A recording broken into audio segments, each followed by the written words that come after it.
j'ai toujours eu, enfin toujours, depuis très longtemps, un tableau et de la craie avec moi. Alors au début c'était dans ma chambre, maintenant le tableau en question est dans la chambre de mon petit-fils, mais c'est une forme très agréable pour apprendre, pour vérifier qu'on a compris. Donc c'est aussi un outil de découverte et c'est un outil de transmission. Donc vraiment c'est l'outil merveilleux par excellence. Le tableau blanc, si on le regarde du point de vue abstrait, ça devrait avoir exactement les mêmes qualités et il lui manque quelque chose, mais ça relève peut-être de la poésie. Ce tableau blanc, ça sent mauvais. Voilà. Les tableaux noirs à la craie, ça fait de la poussière. Ça, il n'y a que les Allemands qui ont trouvé la bonne solution. Les Allemands et les Suisses allemands. Ils prennent une grande barre qui plonge dans l'eau, enfin, une barre de tissu. Floup, ils passent au joup, pof, pof. Et puis derrière, ils prennent un racleur et ça fait tomber l'eau dans la gouttière. Alors par terre, c'est absolument dégueulasse. Mais ça fait un tableau merveilleux. Donc c'est les informaticiens qui étaient les défenseurs du tableau blanc et qui disaient que la poussière de craie, c'était très nuisible pour les... C'était ça l'argument. Donc il y a un moment où on a forcé les gens à prendre des tableaux blancs parce qu'on mettait des ordinateurs dans leur bureau. Voilà. Il n'en reste pas moins que les deux couleurs ont leurs défenseurs et effectivement, quand on a commencé à réfléchir à l'attribution des bureaux dans le nouveau bâtiment, quand on a demandé aux gens quelles étaient leurs préférences, eh bien l'une des questions très importantes que l'on posait aux gens, c'est est-ce qu'ils voulaient un bureau avec un tableau blanc ou avec un tableau noir. Et c'est quelque chose dont on a dû tenir compte pour attribuer les bureaux, puisqu'on sait déjà dans quel bureau il y aura des tableaux blancs ou noirs. Et quelle est la proportion ? C'est à peu près moitié-moitié. Moitié-moitié. Disons, on n'a pas pu choisir véritablement, ce sont les architectes qui ont déterminé où se trouvaient les tableaux de quelle couleur, et on a dû s'en accommoder.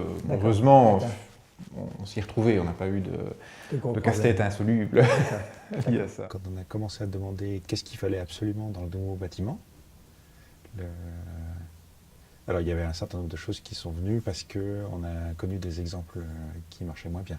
Donc j'ai demandé des fenêtres qui ouvrent, des tableaux, et un certain nombre de choses comme ça, mais effectivement, et on avait effectivement demandé des grands tableaux. On n'avait même pas, il ne suffisait pas d'avoir des tableaux, il fallait qu'on ait des grands tableaux.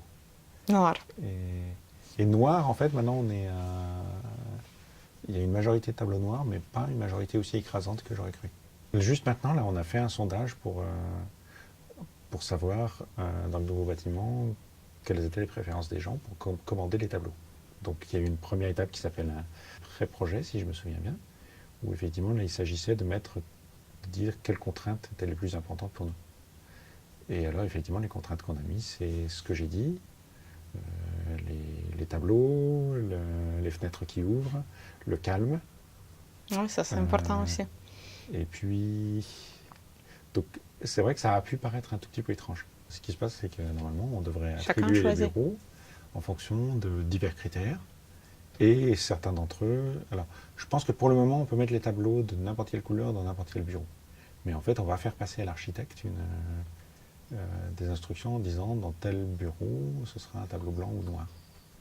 Ou vert, parce qu'en fait, il y a aussi cette option, il faudra qu'on choisisse entre blanc et entre noir et vert. Et là, juste pour prouver que ce n'est pas une question de goût, effectivement, les gens s'en fichent complètement de savoir si c'est vert ou noir. Ce qu'ils veulent, c'est un truc avec de la craie sur lequel on puisse écrire avec les mains. Ça, c'est important. Et que ça pas l'odeur dégueulasse.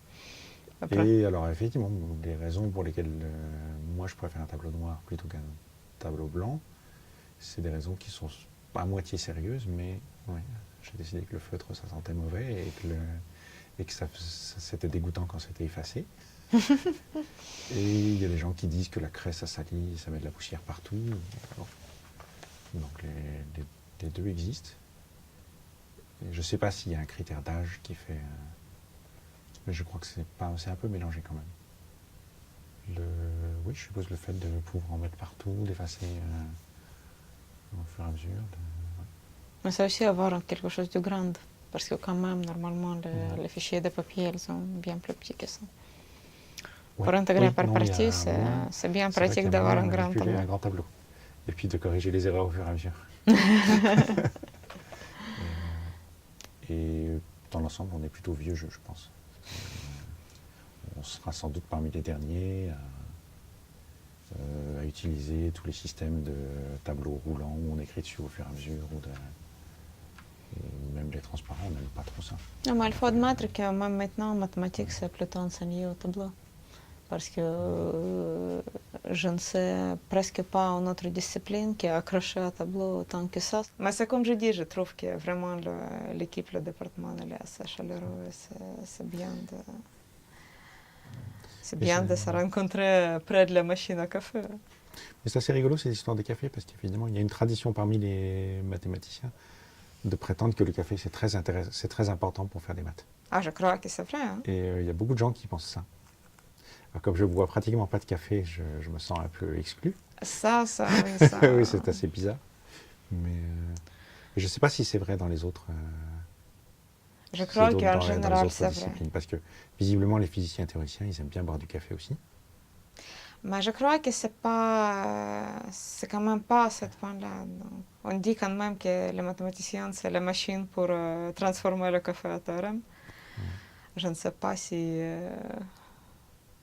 Après, il y a des cas quand, je ne sais pas, il y a l'eau transformée en théorème aussi. Ça marche aussi avec le chocolat. Mais c'est vrai qu'il y a quand même pas mal d'activités autour de la machine à café.